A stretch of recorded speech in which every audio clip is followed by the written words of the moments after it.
Le 10 décembre 2021, peu après 15 heures, dans un village du sud des Philippines, Monsieur Magwad est un père de famille affolé qui se précipite chez lui parce qu'on lui a signalé que des individus étaient en train de retourner sa maison.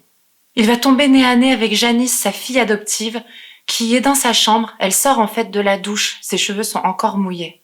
Et elle l'accueille avec cette phrase « Bienvenue à la maison, papa ». Le père de famille est très étonné parce que sa fille adoptive ne l'avait encore jamais appelé papa. Et surtout, il ne comprend pas cette attitude vraiment détendue et le fait qu'elle sorte de la douche, sachant ce qu'il vient de trouver dans le salon. Je vais tout vous raconter aujourd'hui sur cette affaire assez folle et récente qui s'est passée dans le sud des Philippines en 2021. Si c'était suffisant pour vous donner envie de regarder la suite de la vidéo, c'est peut-être que vous devriez vous abonner. Je vous propose de le faire maintenant. Et vous pouvez aussi liker la vidéo à l'avance si vous êtes déjà convaincu. Donc le disclaimer habituel pour les gens qui sont pas forcément portés sur le true crime, sur les affaires criminelles, les enquêtes, qui peuvent parfois contenir des détails un peu glauques.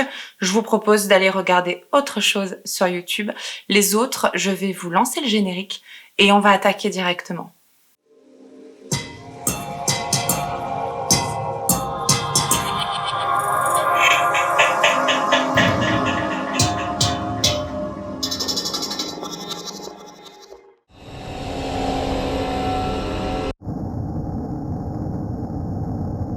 L'affaire d'aujourd'hui, elle se déroule aux Philippines. C'est un archipel très vaste, plus de 7000 îles qui se trouvent en Asie du Sud-Est, à l'ouest de l'océan Pacifique. C'est un pays pauvre, très ancré dans la religion, avec une forte densité de population, une industrie majoritairement agricole, mais on peut noter que depuis 2015, le taux de pauvreté est quand même en baisse. Le pays essaye de se défaire progressivement de ses principaux problèmes, évidemment la pauvreté, mais aussi la drogue et le trafic humain. Là, on va plus précisément se rendre dans le sud de l'archipel, sur l'île de Mindanao, qui est la seconde île la plus importante des Philippines. Tout se passe dans le petit village de Hemlang, dans la province de Cotabato. C'est dans le quartier de Bagan Tapey que vit la famille Magwad, qui est composée de 4 personnes. Il y a les parents, Cruz et Lovella Magwad, qui sont tous les deux dans l'enseignement. Lui, il est prof et elle est proviseure de collège. Et il y a également leurs 2 enfants adolescents. Il y a la fille Chrysol Gwyn, qu'on va appeler Gwyn ou Gwen, qui a 18 ans, qui est étudiante en médecine et qui est une jeune femme qui a vraiment le cœur sur la main. Ça va être rapporté par tous ses proches. C'est vraiment important pour elle d'aider les autres. Elle est toujours en quête de savoir est-ce que tout le monde va bien, est-ce que quelqu'un a besoin de quoi que ce soit. Et ça a peut-être rapport avec le fait qu'elle est très pieuse, très très proche de la religion. Elle est même dans une organisation qui s'appelle Youth for Christ. Et il y a aussi son petit frère, il a 16 ans. Il s'appelle Chrysol Louis, mais on va l'appeler Louis, je pense. Il est surnommé Boy Boy et c'est un lycéen sans problème. Il est tout aussi pieux que sa sœur. Ces 2 ados qui sont excellents en cours, mais qui sont aussi très entourés, très populaires. Ils ont beaucoup d'amis. Gwen, elle a même été élue Miss English Crown. C'est une superbe jeune fille. Les Magwad, c'est une famille plutôt typique des familles philippines. Ils sont très axés sur la religion, comme je vous ai dit, l'éducation, l'aide aux prochains. La seule différence avec la plupart des autres familles philippines, en tout cas avec la moyenne des familles, c'est que eux, ils sont plutôt considérés comme des notables, comme des gens avec des moyens financiers, parce que les 2 parents sont profs. Et dans ce genre de pays, être prof, c'est pas n'importe quoi. Ça vous donne quand même un statut et des moyens financiers un peu plus élevés que les autres. Ils sont presque considérés comme des notables.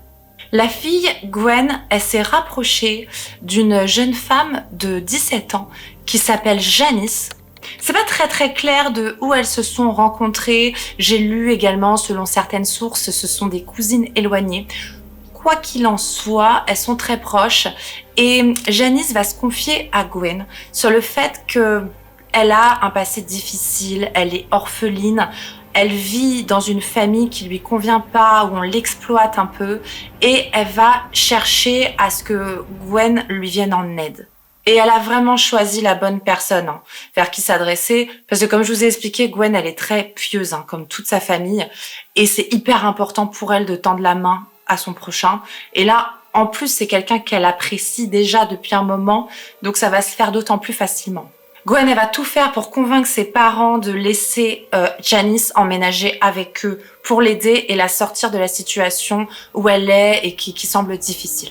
Le couple Magwad va accepter. En juillet 2021, Janice devient presque officiellement un membre de la famille. Je dis presque parce qu'elle va pas être adoptée légalement, mais par contre dans les faits, dans la manière dont elle est traitée au sein de la famille Magwad, c'est comme si elle était un troisième enfant. Le fils, Louis, va même lui laisser sa chambre. Janice, elle s'intègre donc parfaitement dans la famille, elle se sent hyper à l'aise, mais pas au point d'appeler le couple Magwad papa et maman. Tout se passe vraiment hyper bien, ils font des sorties en famille, ils font plein de danses sur TikTok, les trois jeunes là, et franchement d'un point de vue extérieur, c'est la famille parfaite.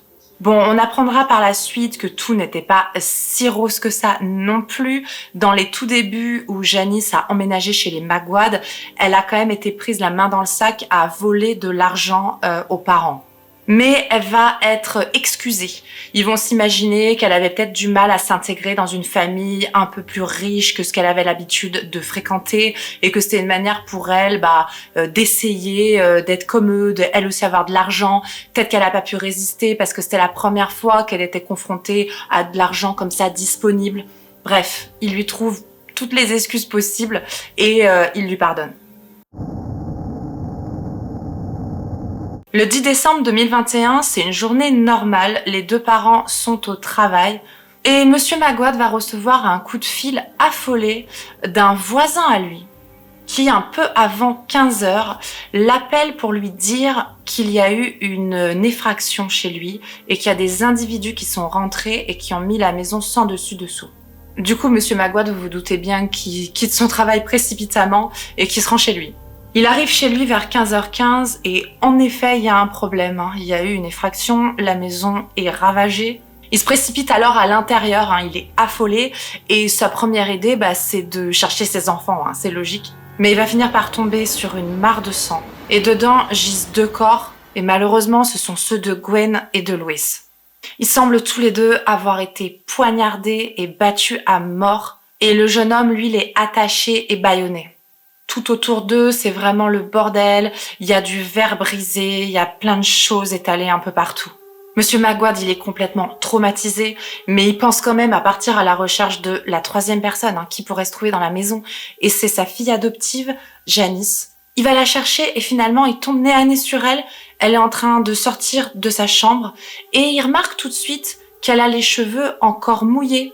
En fait, elle vient de prendre une douche. Ça lui paraît quand même surprenant, vu la situation, mais il est dans l'affolement total. Donc, il pense pas à réagir par rapport à ça. Et il va donc vers elle, et là, elle lui dit « Welcome home, Dad !»« Bienvenue à la maison, papa !» Janice raconte avoir tout vu de l'attaque, que 3 hommes sont rentrés chez les Magwad, des hommes masqués, mais pas avec des masques intégraux, juste des petits masques Covid, qu'elle les aurait vus assassiner Louis et Gwen et que elle a réussi à s'en sortir en s'enfermant dans une chambre. C'est ça qui l'aurait sauvée et elle explique d'ailleurs que quand elle était dans cette chambre, elle a fait des posts sur les réseaux sociaux, sur Facebook en particulier, où elle expliquait être enfermée dans une chambre en train de se protéger d'une attaque et elle appelait à l'aide. Ce double meurtre horrible va bien sûr attirer l'attention populaire et plus particulièrement celle des netizens, les citoyens du net, ceux qui aiment bien mettre leur nez un peu partout et chercher la vérité, faire des enquêtes, etc.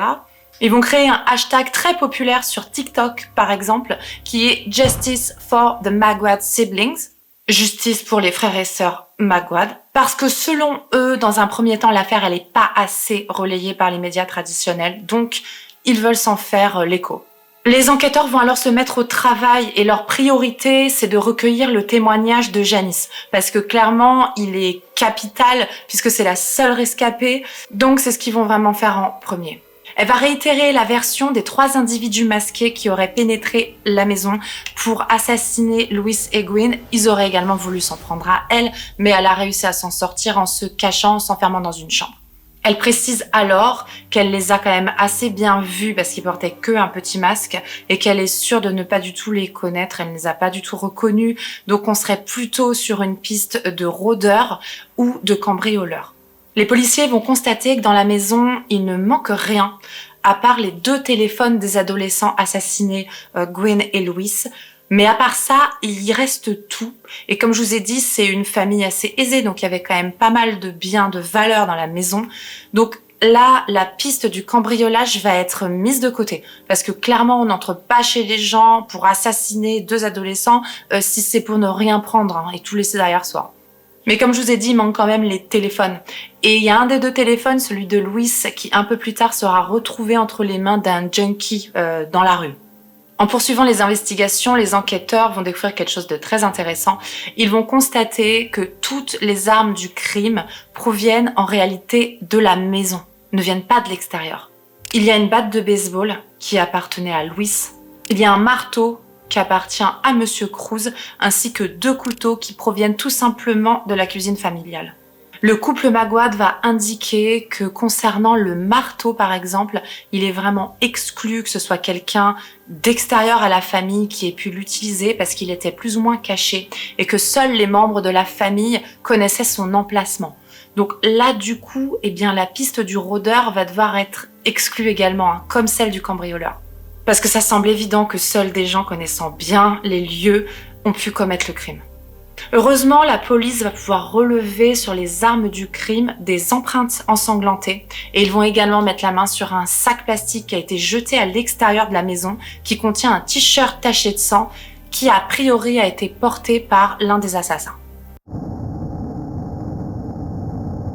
Assez logiquement, l'attention des policiers va se porter sur Janice, qui est la seule rescapée, la seule personne qui était présente sur les lieux et qui connaissait l'emplacement des armes du crime. Et ils vont vite se rendre compte qu'elle est assez suspecte. Déjà en étudiant les messages sur les réseaux sociaux qu'elle a envoyés lorsqu'elle se cachait dans la chambre, ils vont trouver un peu bizarre le fait qu'elle ait pris le temps d'étoffer ses messages avec des smileys, de doubler des lettres, ce genre de choses. Quand vous êtes vraiment en panique, vous faites pas ça.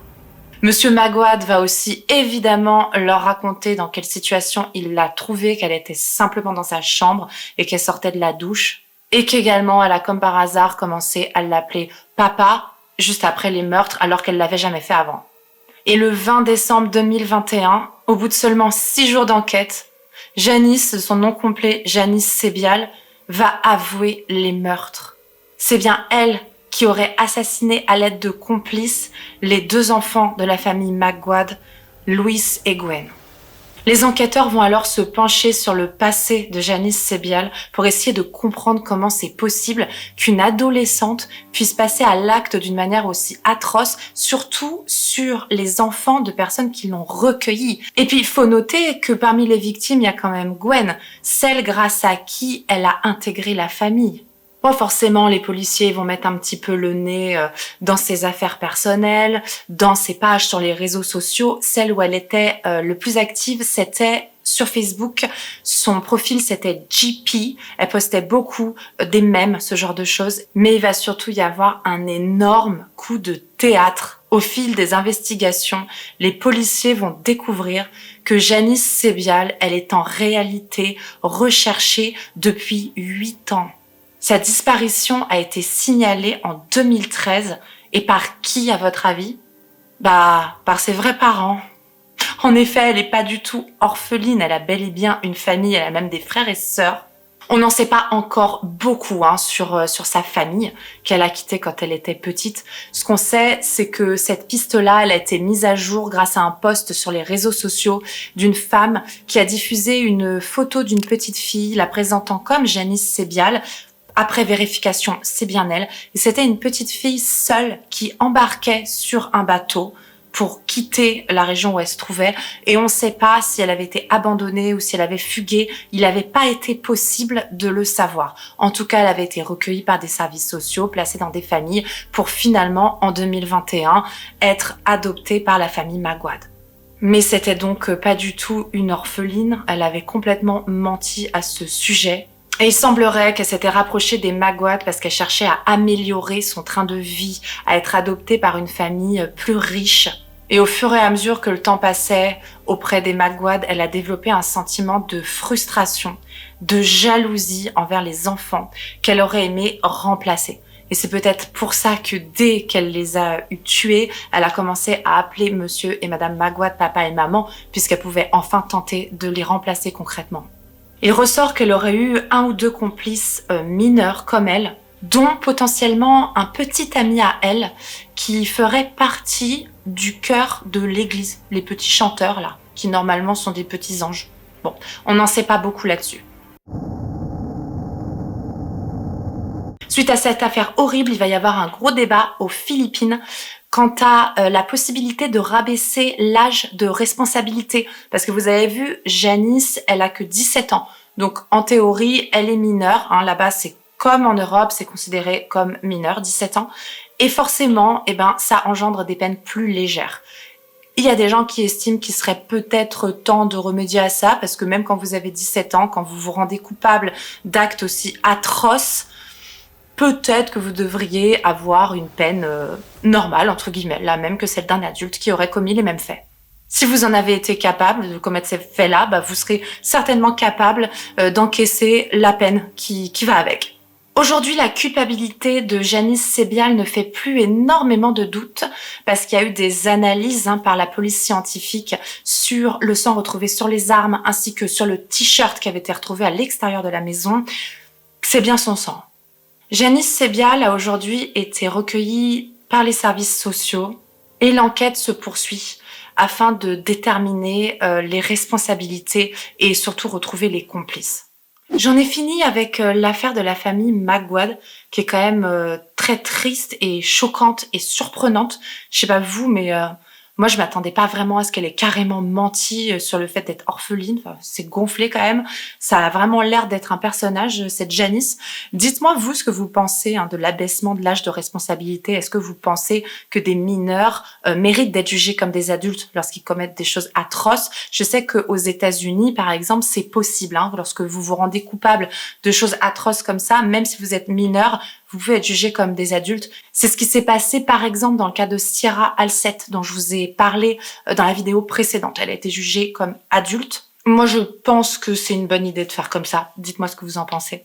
Et puis, j'espère que la vidéo vous a plu, que vous n'aviez pas trop entendu parler de l'affaire. A priori, elle n'a pas été trop couverte en France. Donc, je me suis dit que ce serait pas mal de la traiter. Si c'est pas encore fait, vous pouvez vous abonner, vous pouvez liker la vidéo. Et moi, je vais vous laisser et vous dire à la semaine prochaine. Ciao!